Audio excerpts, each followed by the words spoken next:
مسؤوليinta wasaaradda waxbarashada iyo sayniska gobolka Awdal maamulka degmada Quljeed duqa degmada Boorame iyo mas'uuliyiin kale ayaa maanta si wada jir ah u dhagax dhigay dhismaha dugsi hoose oo laga hirgelinayo deegaanka Calaacule ee ka tirsan degmada Quljeed ee gobolka Awdal.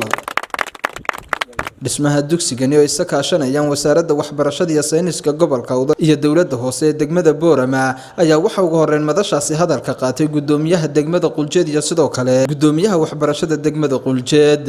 كلي مرحلة هنو إيمان ما أنت وارد حديقة سكولك ولا علوي عد كستوى كسوق بتن أديات من مهد علينا إن ما يركض دقمة بورم أو أسكحل سارة وحبر شذا دقمة قلجاد ولي به إنه خبا وحنا هراي كل باحث ودمان ميسه دين عافماتك أو يدنا هذا سجسته هل كان إياه أبسه هذا يدنا هذا موجود درته سكول كانوا صامري ننتي ترنجروين فربنا مصامري وأبوه عمر كوريس واب أيوة صاب هنك صاب بلوني وحنا كل كان جيرين لبعضان أرضي ما أنت تريد سوق مريا عشان يتضبطان أرضي بمريا شلون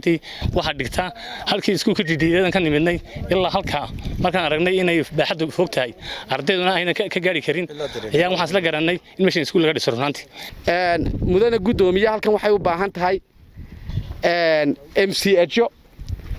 oo wata hadalkaysa laga taagay iskuulka oo la kordhiyo wixii de tuulajar ay lahayd oo dhanba way u baahan tahay inta kadib mas'uuliyiin ay kamid ahaayeen xildhibaan Maxamed Xuseen Meydhan oo kamid ah golaha wakiilada Soomaaliland gudoomiyaha degmada Boorame ee wasaaradda waxbarashada iyo sayniska iyo gudoomiyaha wasaaradda waxbarashada gobolka Awdal oo hadalka qaatay ayaa tilmaamay wanuga mahad celinayna codsiyada ugu horeeyay in gudoomiyaha u geeyay kamid ahayd meeshani in wax loo qabto runaantii waan soo jeeday in umadiisa wax u qabto annaguna aan diyaar la nahay adaan baarlamaankii nahay wax kasta oo degmada wax horumarkeeda in wax kala qabanno wana mas'uuliyad kamid ah mas'uuliyadaha annaga iyo isagaba nasaaran iyo bahda waxbarashada kambaniga waxaanu faraynaa ku guuleystay kontraadkani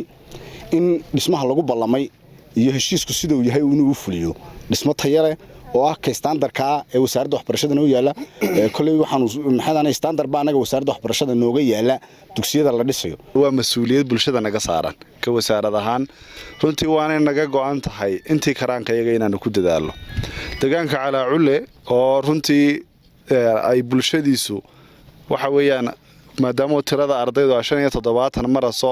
aan oran karno inta in ka badanna waa la heli karaa in iyaga laftooduna ay dadaalkeedii keenaan in ardayda da'da waxbarashada gaadhay dugsigaasi ay keenaan waa waajibaad saaran injineerka dawladda hoose ee degmada Boorame iyo duqa degmada Boorame Maxamed Axmed Warsame oo sidoo kale madashaasi ka hadlay ayaa faahfaahin ka bixiyay dhismaha dugsigani iskuulkani wuxuu ka koobnaan doonaa 2 galaas oo min 8 by 6 meter office store iyo laba suuli haduu ilaahay waxaan rajaynaynaa shirkadda in ay dhismo tayo leh u dhisto Calaacule community waxa kale oo mahadnaqayaa wasaaradda waxbarashada oo iyada laftarkeega ay kamid ahayd baahiyihii ay soo gudbiyeen in iskuulka Calaacule ay jirto arday 75 gaadhaysa